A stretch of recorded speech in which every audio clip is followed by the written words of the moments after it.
Dr. Antônio Spreusser, clínico geral e médico de família, apresenta agora E aí, doutor?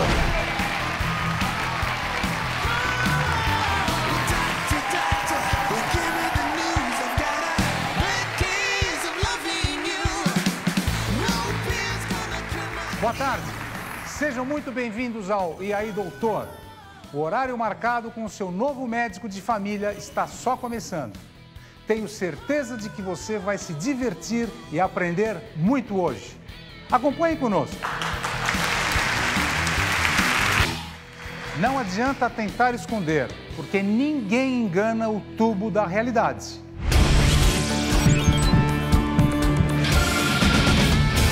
E hoje, o tubo vai mostrar a realidade de uma família que vive afogada em dívidas, problema que afeta a qualidade de vida de muitos brasileiros.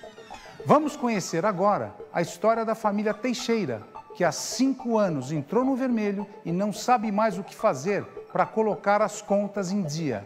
Acompanhe conosco.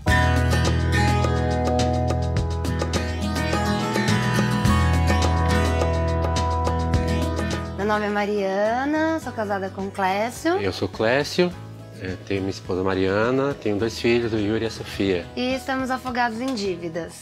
Nós temos uma videolocadora, por volta de 2007, 2008, começou o declínio. E só que antes tinha uma sociedade e quando foi desfazer essa sociedade, tivemos que comprar itens, materiais e daí foi onde tudo começou. Pirataria tomou conta, o pessoal perdeu o costume de alugar, queria comprar. O DVD pirata é muito mais em conta, mais barato que a locação. Então a locação foi diminuindo drasticamente, né? Não tem locação, não entra dinheiro, né? A gente não consegue pagar direito o salário do meu irmão, que trabalha com a gente. O contador faz mais de 1 ano que a gente também não consegue pagar. Meu marido fez um empréstimo, né? E para poder quitar o contador na época. E só que também a gente só conseguiu pagar uma parcela desse empréstimo. E depois não conseguimos pagar mais. Cheguei a ter 2 carros no topé, andando de ônibus. A gente tinha costume de sair, passear. Agora os passeios são raros. O cartão de crédito está sempre atrasado, né? Então tem mês que a gente consegue pagar tudo, mas paga atrasada e logo já chega a outra conta e a gente às vezes não consegue pagar tudo, paga uma parcela, deixa de pagar o cartão de crédito para poder pagar o aluguel primeiro. O que tem, a gente paga o básico. As contas básicas, né? Água, luz, telefone, o aluguel. O aluguel sempre está atrasado. Eu não gasto mais nada comigo. Não faço unha, cabelo, não compro maquiagem, nada. A gente depende muito de ajuda do parente, né? Para poder comprar coisa para casa, comida. Na maioria das vezes eu escondo. Porque eu sei que ela tem os problemas dela de depressão, que ela fica nervosa. Se eu falo pra ela, ela fica pior ainda, né? Mas tem hora que a discussão vem que aí eu tenho que mostrar pra ela. O padrão que a gente tinha antes não se compara com o que a gente tem agora. Meu sonho é ter uma vida mais confortável e poder ser mais feliz, assim, no total com a minha família. No momento, meu sonho é sair dessas dívidas. Poder pensar em crescer mais, comprar uma casa, que é um sonho que a gente teve, que é ter uma casa própria. Eles estão aqui no palco comigo. Mariana e Clécio, sejam muito bem-vindos. Boa tarde, como vão? Clécio, as dívidas encavalaram em 2006, mas a história começou em 98. Como foi? Conta pra gente. Assim, começou com um sonho de família, né? Ter um negócio próprio, né? Meu irmão, a ideia foi a partir dele. Eu que abracei e eu que ajudei, né? Bastante. Mas o que é? Vocês tinham um negócio em família? A gente tinha um negócio em família, a gente trabalhava em família com irmãos, aí a gente resolveu montar um comércio. Foram 3 anos, 3, 4 anos batalhando. O que vocês montaram? Levantar uma videolocadora. Uma videolocadora? Na época era VHS, aquela fita mesmo. Em que bairro na época. É no bairro do Engenho Velho, em Embu das Artes. Bairro do Engenho Velho. Engenho Velho, né? E como foi isso? Foi difícil montar? Montar não, a gente começou pequeno, era pequenininho, tinha duas locadoras na região, a gente montou no meio. Acho que em 8, 9 meses só tinha gente. E quando começou o problema? Começou o problema na hora que a gente, como eu e meu irmão, a gente era sócio, né, resolveu tentar expandir. Aí foi aí que começou. Aí começou o problema? Aí começou, que aí eu fiz uma dívida, eu pedi dinheiro emprestado, foi em família. Em família? Em família. para justamente poder montar essa outra loja. Montando a outra loja, parecia que tudo ia dar certo, ele ia ter a loja dele, eu a minha. O que uma loja dava para 2 e sobrava, a gente pensando em 2 lojas... Vai dobrar. Vai dobrar. E não foi isso? Não foi isso. Mas aí você casou com a Mariana? Nesse período a gente já estava casado. Já estava casado. E você, Mariana, você ajudava o Clécio na loja? Não, no início eu cheguei a trabalhar para ele antes da gente casar. Depois eu sempre trabalhei fora. Quem sofreu mais com essa situação de dívida? Vocês começaram a fazer dívida? Comecei a fazer dívidas. E essa dívida foi aumentando? Foi aumentando, porque... Até Quanto é hoje a sua dívida, Clécio, a dívida de vocês? Olha, somando tudo, entre o que devo na loja, casa, o empréstimo que eu fiz, passa de 30 mil reais. 30 mil reais. 30 mil reais. Mariana, isso afeta o teu dia a dia? Afeta. Uma dívida dessa? Você dorme à noite? Você dorme à noite? Mal, né? Mal. Como que tá a relação de vocês dois? Já foi pior? Já tá melhor? Não. Conta pra gente. Antes era melhor. Era melhor? Bem melhor. A gente saía, tinha lazer. Hoje, por causa das dívidas e por não conseguir pagar as contas, a gente cortou tudo. Então, a gente não passeia mais, não vai mais no cinema. Não... E complica, você já né? teve problema de saúde por causa dessas dívidas?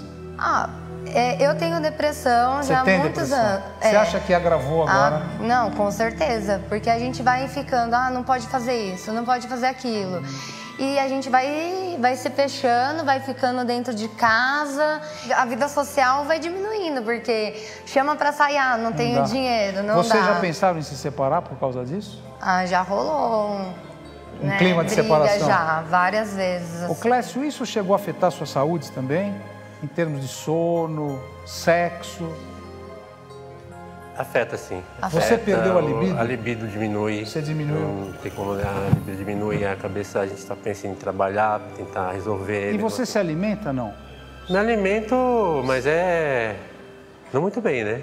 Você tem dor de cabeça de vez em quando? Tem umas pressões na cabeça? Clécio, o que você tem feito para colocar as contas em dia? Trabalhar. Mas tem conseguido ou não? Não tem.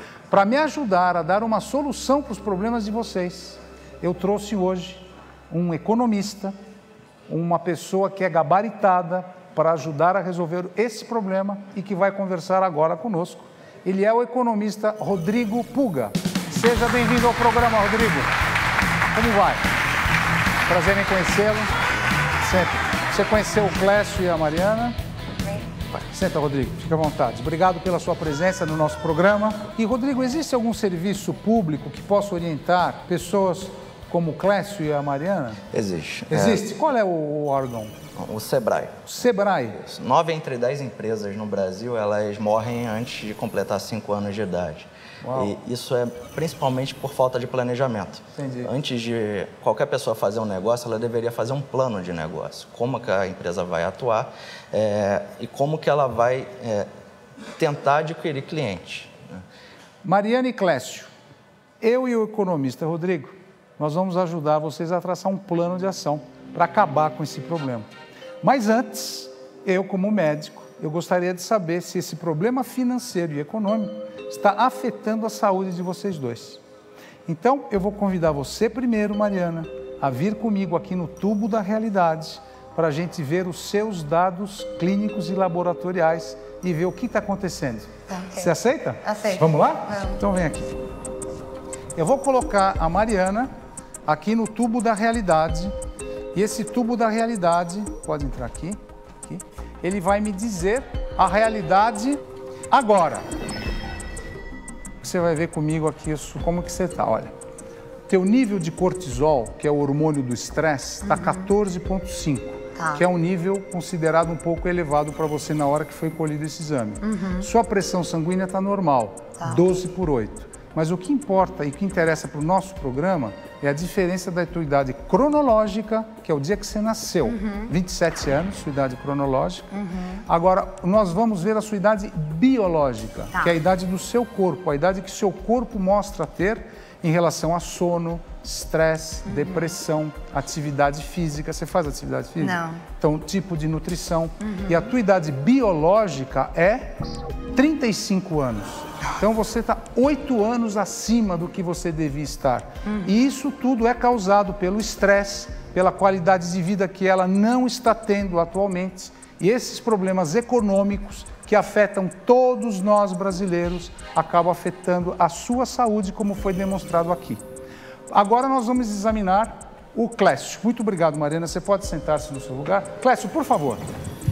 Você também vai entrar aqui no tubo da realidade, onde nós vamos medir todos os seus dados e parâmetros e a gente vai também descobrir, porque eu quero a realidade agora. E a realidade do Clécio é essa. O Clécio tem um nível de cortisol, que é o hormônio do estresse, 14,8, que está um pouquinho elevado para a hora do dia que foi colhido esse exame. A pressão sanguínea já está em níveis superiores da normalidade. Você está com 13/9, mas eu garanto para você que na hora do estresse do seu nervoso, essa pressão sanguínea deve ser bem mais alta. A sua idade cronológica é 34 anos, ou seja, você nasceu no seu RG há 34 anos atrás. Mas o que nos interessa, como eu falei, é a idade biológica, é a idade da sua qualidade de vida, do seu corpo. Quantas horas de sono? Você faz atividade física? Não. Atividade física, você se alimenta bem com legumes e verduras? Você falou também que não. E o estresse? E a sua idade biológica hoje é de 40 anos. Ou seja, você tem 6 anos a mais do que você é. E agora nós vemos que realmente o estresse causado por problemas econômicos e financeiros afeta a sua saúde. E com isso em mente, sabendo que isso está afetando, a gente está aqui para ajudá-los agora. Eu vou pedir para o Clécio voltar ao seu lugar, eu vou voltar a sentar e vou começar a conversar novamente com o nosso convidado, o Rodrigo, economista. A gente acabou de ver os números e realmente a gente fica preocupado. Todos nós ficamos preocupados porque é o dia a dia do povo brasileiro. Que conselhos você agora pode dar ao casal para eles cortarem essa dívida e recomeçarem na vida? Bom, o primeiro conselho é equilibrar o orçamento. Então, tem que somar quanto o casal ganha, detalhar todos os gastos, é preciso verificar para onde o dinheiro está indo e aí sim fazer uma análise em cima dos gastos para ver o que é supérfluo e não é. Rodrigo, eles ganham por mês R$ 1.245. E as despesas atuais somam R$ 1.420. Quer dizer, realmente você falou, eles estão gastando mais do que eles ganham. E cartão de crédito, telefone, você acha que isso eles podem cortar alguma coisa dessa? Eu acredito que sim. Tem que ser verificado o quanto que está sendo gastado em cada um desses itens. Telefone, por exemplo, é um item que é facilmente reduzido. Rodrigo, que segunda orientação você poderia passar para o casal e para todos nós? Bom, em relação às dívidas, é necessário renegociar todas as dívidas. Renegociar as dívidas? Renegociar, principalmente as que têm juros, as que não são dívidas com familiares, que têm juros altos. Aí, normalmente, as dívidas com bancos e com cartões de crédito. Tá? Para que impedir que essa dívida também cresça no futuro. Então, qualquer renegociação, além do custo da dívida, que é a taxa de juros que está sendo paga, ela deve envolver também o congelamento do valor que vocês devem. Entendi. E qual a terceira orientação que você passaria para eles? A terceira orientação é em relação à própria loja, né? A locadora. Tem que ser feito um estudo de viabilidade para ver se realmente a loja ainda é viável. Pelo que eu percebi no passado, ela já foi uma loja que deu lucro. Então, tem que se analisar o porquê que não está mais dando lucro. Foi o aumento da concorrência, é falta de investimento em marketing, é falta de filmes novos, porque as pessoas precisam. A gente tem uma concorrência desleal. A gente tem uma concorrência desleal que é a pirataria. A pirataria, né? Pirataria, principalmente para os bairros mais afastados, cidades de Grande São Paulo, a pirataria... Rodrigo, você acha que ele poderia fechar essa loja dele e recomeçar um novo negócio onde ele pode ganhar mais, ter mais autonomia? O que você acha? Uma das sugestões, caso não haja como combater essa concorrência desleal, seria realmente ou mudar o negócio ou fechar a loja, passar o ponto para outra pessoa e tentar buscar também um local, um novo local de moradia para eles, porque hoje, pelo que eu verifiquei, eles moram junto das instalações da locadora. Entendi. Em função disso, é utilizado talvez um espaço maior do que eles realmente precisam, né? Para viver. Ô Clécio e Mariana, vocês acham que dá para seguir as orientações do Rodrigo? A questão da venda da locadora, a gente já tentou vender há um ano atrás, e só que não conseguimos, e hoje nós já baixamos o valor para menos da metade do que ela vale, e ainda assim a gente não conseguiu o comprador. A gente chegou a vender por 25, né? 25 agora mil. Chegou a 10 mil. E hoje chegou já a 6. Oferecendo 6 mil. 6 mil Mas 6 que mil estão não paga. oferecendo. Não paga nem o que vocês investiram lá. Não paga nada e não tem como a gente investir. Paga as dívidas, mas continua faltando dinheiro para mais coisa. Para as coisas do dia a dia. Rodrigo, o que você sugere então nesse caso? O que fazer? Olha, a primeira análise realmente é de viabilidade da loja, tá? Se não for viável, 6 mil é um valor justo, porque o que a gente diz em economia é que vale quanto o mercado paga. Entendi. Tá? Não quanto a gente ingrato, acha né, que vale. Não é, Clécio? É injusto. É injusto, né? Mas essa é a lei do mercado, né? O negócio de vocês hoje, ele se modificou. Ele não vale mais como valia antes. Então tem duas opções. Ou muda o negócio, ou realmente fecha ou vende a estrutura. Como vocês comentaram que tem a Lan House, talvez uma saída seja investir mais na Lan House e abandonar de vez o negócio da locadora. A gente precisa vender para poder investir nessa área que eu estou trabalhando agora também. Fatalmente, com o nível de gastos que vocês estão hoje, com as dívidas que vocês já têm, se vocês não venderem e não fizerem nada para mudar esse negócio, o que vai acontecer é que vocês vão ter que fechar a loja e não vão receber nada. Pelo menos pode fazer alguma coisa agora. É verdade. Eu vou contar com vocês, conversas, atividade física, caminhar um pouquinho só, eu sei que é difícil. Tentar, Clécio, alimentar-se melhor. E você, Mariana, tentar sempre estar com o Clécio e ele com você. Ter um profissional como o Rodrigo, onde ele falou, uma ajuda importante. E eu gostaria de dizer que vocês têm tudo para vencer, seguindo as orientações desse profissional. Nós agradecemos muito a presença de vocês. A gente deseja boa sorte nesse seu futuro, no seu dia a dia, e que dê tudo certo. Obrigado, Mariana, Clécio, muito obrigado, Rodrigo. E você não esqueça, organize-se. Muito cuidado para não gastar mais do que pode e acabar afogado em dívidas. Colecionar discos, revistas, camisetas de time de futebol é um hábito comum para muitas pessoas. Mas o que acontece quando esse hábito foge do controle e passa a ser um transtorno? De colecionadores, as pessoas passam a ser acumuladores. Quem está perto vê suas casas e suas vidas se tornarem um depósito de entulhos. Hoje nós vamos conhecer a história da Marina. Sua vida foi seriamente afetada pelas pilhas de coisa que ela montou em sua casa. Acompanhe conosco. Meu nome é Marina, eu tenho 44 anos. Tenho 2 filhos, a Carla Beatriz, com 12 anos, o Vitor Matheus, com 18. Eu sou agente de saúde do município de Carapicuíba, trabalho na vigilância ambiental. A dificuldade que eu tenho, muitas pessoas julgam problema, eu julgo como dificuldade. Já foi problema, que é a mania de acumular coisas. Coleciono coisas desde aproximadamente uns 15 anos, 14, 15. Hoje já não tenho tanta coisa porque eu consegui me desfazer de muita coisa, né? Fiz um trabalho aí psicológico, trabalhei minha mente, consegui me livrar de muita coisa, até por força das circunstâncias. Eu me mudei de residência e eu fui obrigada a abandonar muito do que eu tinha. Eu uso algumas coisas, sim. Outras não, eu tenho como uma estimação e não uso nunca. Fica guardado mesmo. Eu sou até motivo de risos de alguns amigos, amigas, né? Mas pra que você guarda tudo isso? Eu guardo porque eu gosto.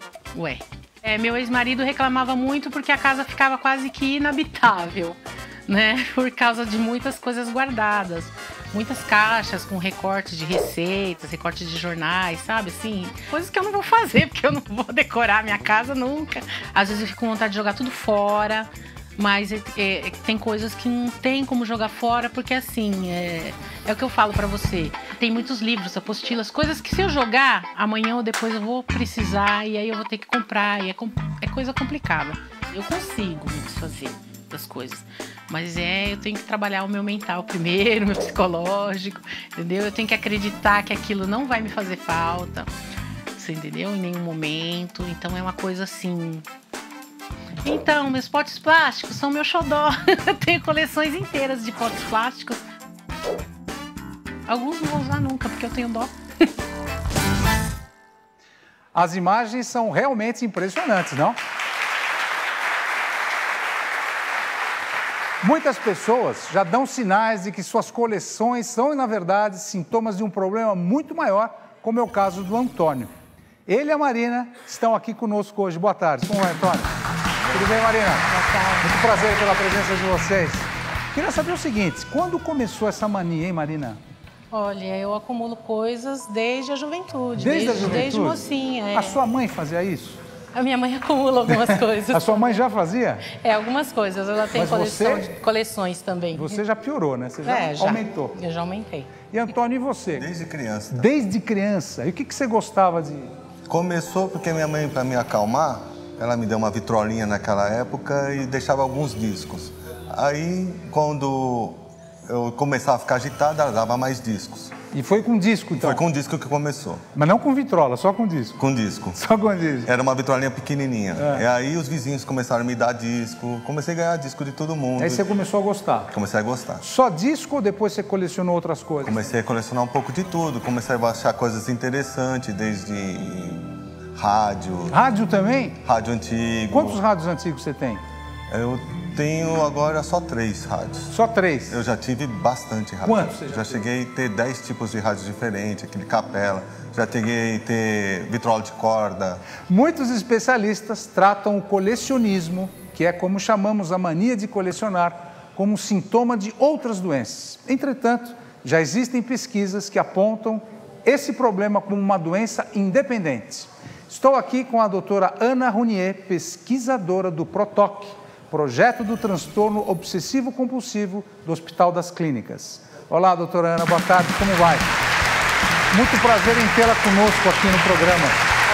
Doutora Ana, o que o Antônio e a Marina têm é normal ou não? Bom, é difícil estabelecer o limite até onde vai uma coleção normal e quando esse limite é ultrapassado.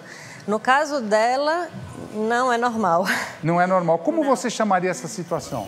A gente chama de colecionismo patológico. Patológico. Porque o colecionismo, que é o ato de colecionar, pode ser um hobby. Um hobby. Né? A pessoa pode fazer isso por prazer. Quando ele é patológico? Ele é patológico quando ele ultrapassa esse limite da normalidade. Ou seja, se a quantidade de coisas colecionadas é tão grande que a casa fica entulhada... se a pessoa não consegue se desfazer das coisas, mesmo tendo vontade, Entendi. que é um comportamento que a gente chama de egodistônico. Egodistônico. A pessoa quer jogar, mas não consegue, porque acha que vai ser útil no futuro. Entendi. Ou porque tem um afeto, ele atribui um valor emocional àquele Você objeto. tem isso, Marina? Você Assim, tem esses... Em algumas coisas, com algumas coisas sim. Hoje eu já consigo me desfazer de algumas coisas, me desfiz de muitas coisas, eu me mudei de casa e me desfiz de muitas coisas. Mas muitas coisas é difícil, você tem que treinar antes para se desfazer. E o Antônio, você acha, doutora Ana? Vou te chamar de Ana. Vou te chamar de Ana. Antes de você responder se é normal ou não, a gente vai mostrar a casa do Antônio para depois você me responder se você acha que é normal ou não. Vamos ver a casa do Antônio? Não, só meu carro. Tá. O que é isso, Antônio?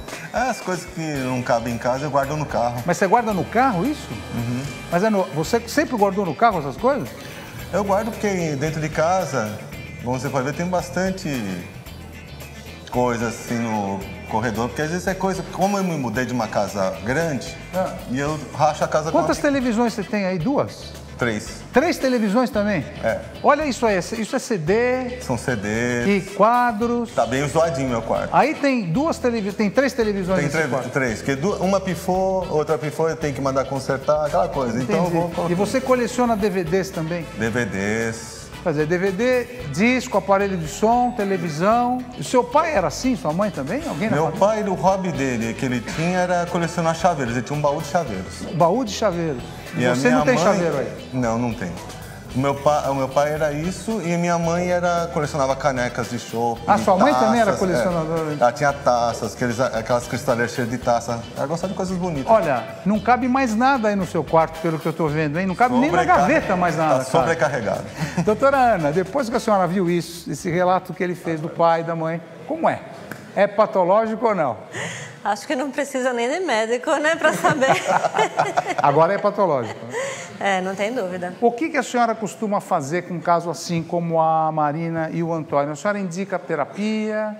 Psicoterapia e medicação. Geralmente os casos que começam na infância, na adolescência, são mais associados ao transtorno obsessivo-compulsivo. O transtorno obsessivo-compulsivo, ele tem um dos sintomas que pode ser o colecionismo.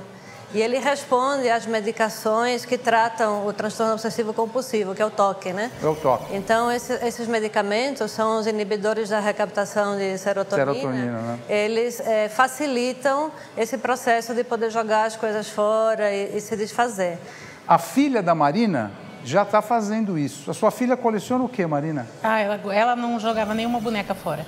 Boneca? É. Quantas bonecas ela tem hoje? Bom, hoje ela tem pouco mais do que uma dúzia, mas já teve mais. Pouco mais de uma dúzia, você acha pouco? Eu acho. E ela teve mais? Teve mais. Aqui na mudança a gente abandonou as que não prestavam mesmo, que Ana, tinha num caso desse também. que a filha dela já tem esse transtorno, você aconselha a começar o tratamento mais cedo? Sim. Ou depende de uma certa idade para começar o tratamento? Não, já pode começar na infância com psicoterapia, né? Talvez não medicar uma criança agora, mas psicoterapia sim, porque a tendência é que isso vá aumentando ao longo do tempo. Ao longo do tempo. A coleção vai aumentando muito ao longo do tempo também. Antônio, você gostaria de parar de colecionar? Isso te atrapalha, isso te incomoda? Eu já consegui diminuir muito a minha coleção, por causa que eu já tive uns problemas de saúde e começou a ficar uma coisa muito difícil de conseguir conciliar com o dia a dia. Mas eu acho que eu ainda vou diminuir muito mais ainda, porque eu estou querendo mesmo isso. Ana, será que você podia dar uma orientação assim, ou então uma dica para quem está vendo a gente agora? Que tipo de coisa essa pessoa poderia fazer? Bom, tem algumas regras que dá para seguir. Então, por exemplo, roupa, a pessoa que coleciona roupas. Pensar que se você não usou essa roupa durante um ano, possivelmente você não vai usar mais. Então, para que guardar? Tem alguém que precisa e pode se beneficiar dessa roupa. Quer dizer, se não vai usar aquilo durante um ano, para que guardar? Não é verdade? Qual a segunda orientação que a senhora daria? Ver o real valor dos objetos, porque tem coleções que têm valor, né? Tem objetos que são objetos colecionáveis e adquirem valores e vão para leilão e tem um valor, inclusive, monetário para colecionadores. Então, distinguir o que de fato tem valor e deve ser guardado daquilo que não tem valor. Tem a questão da saúde, né? Junta mofo, poeira, falou, né? Tá ficando doente. As pessoas são alérgicas, né? Pioram das alergias, asma, rinite. E se chega a ficar sujo e criar insetos, né? Baratas, ratos, pode, né, transmitir doenças. Então, tem casos que chegam a ficar muito graves. Obrigado. Se você também anda acumulando coisas na sua casa ou conhece alguém que tem esse comportamento, fique atento a essas características. Guardar itens que normalmente não são colecionáveis. Atribuir o mesmo valor a todos os objetos, independentemente de quais sejam. Comprar e guardar quantidades excessivas de algum tipo de produto. Ficar ansioso ou estressado ao tentar se desfazer de algum objeto. Não entender quando alguém sugere que alguma de suas coisas seja inútil e precise ser jogada fora. Não ter mais espaço no quarto ou na casa devido ao excesso de coisas amontoadas. Esses podem ser sinais de compulsão. Doutora, mais algum sinal que a senhora daria desses que eu falei? Eu acho importante saber que é uma doença, né? E a pessoa que sofre com isso, ela não tem culpa disso. Então, a psicoterapia pode ajudar muito, né? A diminuir sintomas de depressão, de baixa autoestima e também a decidir sobre o que jogar fora. Tem estudos que mostram que a capacidade de tomar decisões, a área cerebral relacionada a tomar decisões, ela está prejudicada. Então, a pessoa não consegue decidir se uma coisa é boa para jogar fora ou não. Então, Ana, a terapia ajuda muito. Ana, tem algum serviço público que as pessoas que não têm condição financeira possam procurar ajuda? Tem Qual? aqui em São Paulo o Hospital das Clínicas. Que departamento é? O Departamento de Psiquiatria, né? Instituto de Psiquiatria, o Hospital das Clínicas, e tem também na Unifesp, o Departamento de Psiquiatria. E agora, para crianças e adolescentes, está se começando um estudo, então crianças que têm toque podem participar desse estudo. No Hospital das Clínicas também. No Hospital das Clínicas, que vão tratar com terapia. Ótimo. E tem outro estudo que vai tratar toque com técnicas de meditação. De meditação. De meditação. Ter consciência do problema já é um começo, mas o maior passo é buscar ajuda. No caso do colecionismo, o ideal é buscar acompanhamento psicológico e psiquiátrico, como a doutora Ana acabou de falar. O tratamento consiste basicamente em terapia. Nos casos mais críticos, a medicação pode ser uma alternativa, como já foi aqui assinalado também. Antônio e Marina, obrigado pela participação de vocês. Doutora Ana, muito obrigado pelo seu tempo, que a senhora saiu do seu consultório, está aqui com a gente, obrigado. Se você também quer contar sua história no nosso programa, acesse o nosso site e nos escreva r7.com/doutor. Obrigado a todos. Obrigado. Obrigado, Marina. Obrigado, Antônio.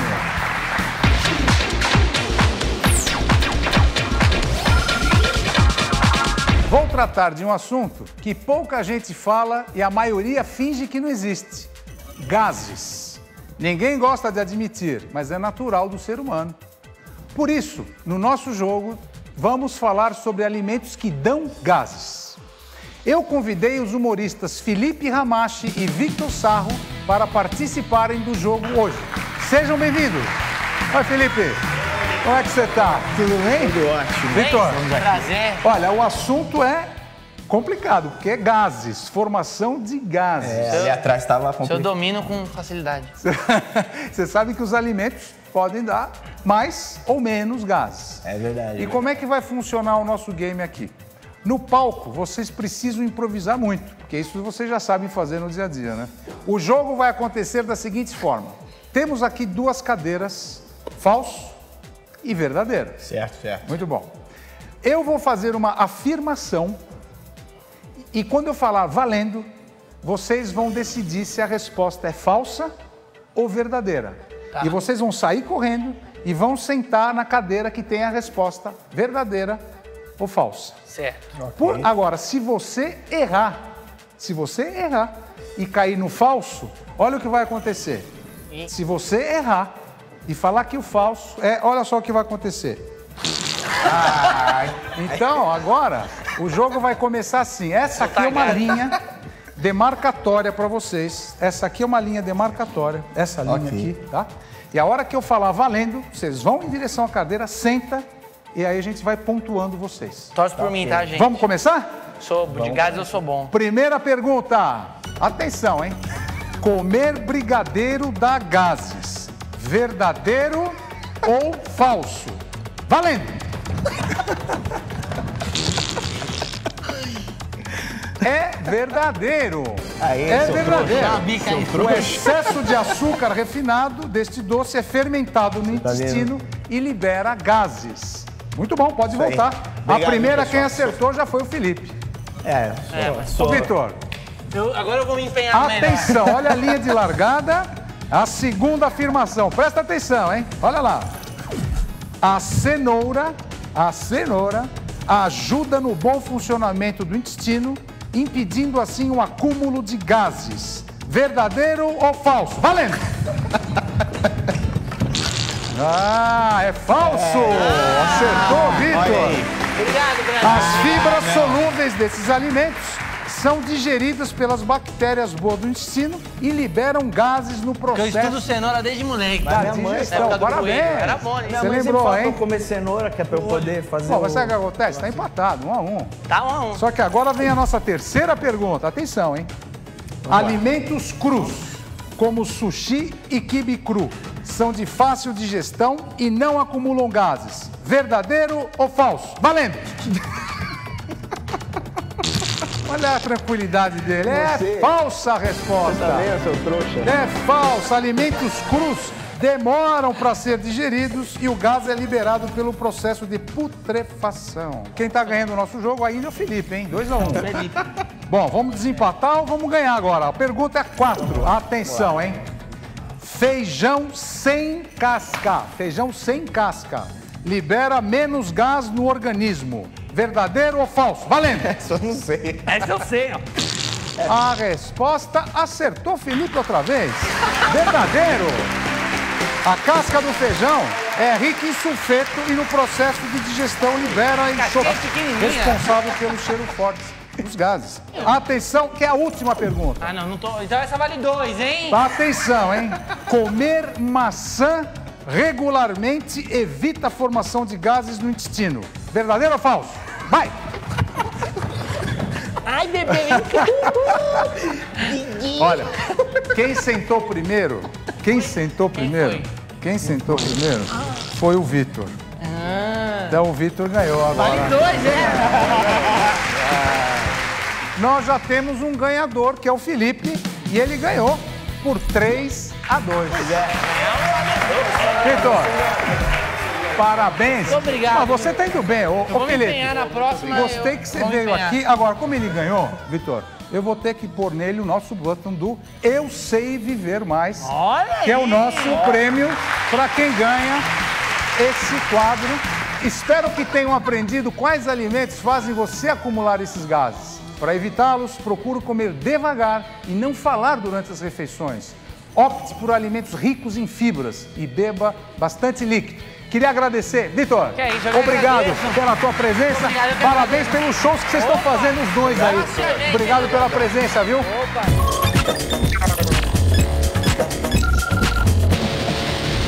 O consultório do E aí, Doutor está aberto para você tirar todas as suas dúvidas sobre saúde. Vamos lá? Quem tem perguntas hoje aqui nessa plateia? Você, boa tarde. Qual o seu nome? Boa tarde, meu nome é Rubens. Como? Rubens. Rubens. Isso. Pode levantar, Rubens, por favor? Posso. Aê, obrigado. Qual a sua pergunta? Doutor, o que faz algumas pessoas a levarem mais picadas de mosquito do que outras? Um exemplo, quando eu sou picado, fica alguns vergões e coçando. Existe um jeito de ser menos picado? Obrigado. Pode sentar, Rubens.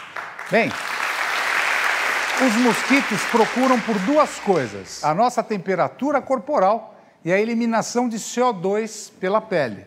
Então, se você tem uma temperatura do corpo alta e está eliminando muito CO2, como no estresse, vocês podem tomar muitas picadas de mosquitos. E o mosquito adora perfume.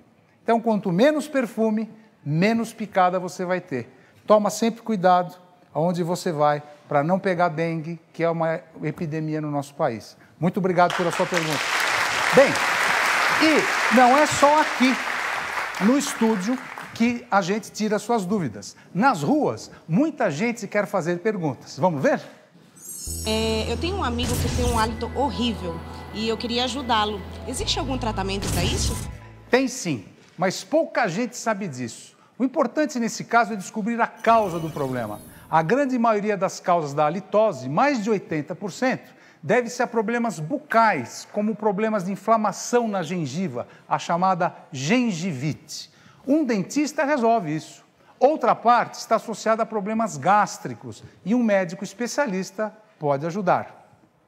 Você também pode mandar as suas perguntas enviando um e-mail pelo nosso site. Vamos ver qual é a dúvida da Maria de Fátima de Caruaru, Pernambuco.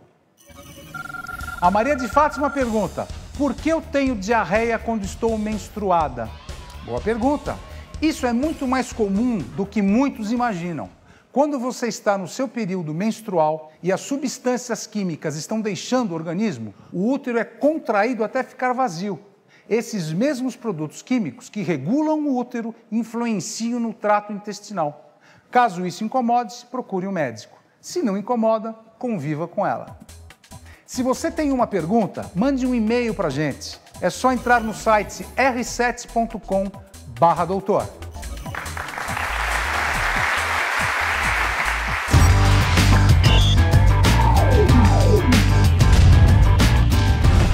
Obrigado a vocês da plateia e vocês de casa que passaram a tarde toda conosco. A partir de agora você já sabe. Fique atento aos objetos que você acumula. O colecionismo em excesso é um problema e deve ser tratado. Controle o seu orçamento. Seus gastos fixos não podem ultrapassar 70% da sua renda mensal. Feijão sem casca libera menos gás no organismo. Cuide da sua alimentação, assim você evita gases. Amanhã, barriga de cerveja. Saiba quais os perigos e como eliminá-la. Esteticamente, eu não me preocupo. O que me preocupa é a saúde mesmo. E aí, doutor? Eu não pensei em suicídio, mas pensei em morrer. Conheça os 5 sinais da depressão feminina. Me sentia muito triste sempre. Ele falou, olha, se você não for procurar ajuda, eu vou embora. E aí, doutor? Amanhã, 4 da tarde. Aqui na Record. Se ficar com alguma dúvida, acesse r7.com/doutor. Amanhã a gente tem um encontro marcado aqui, na Rede Record. Até lá. Obrigado.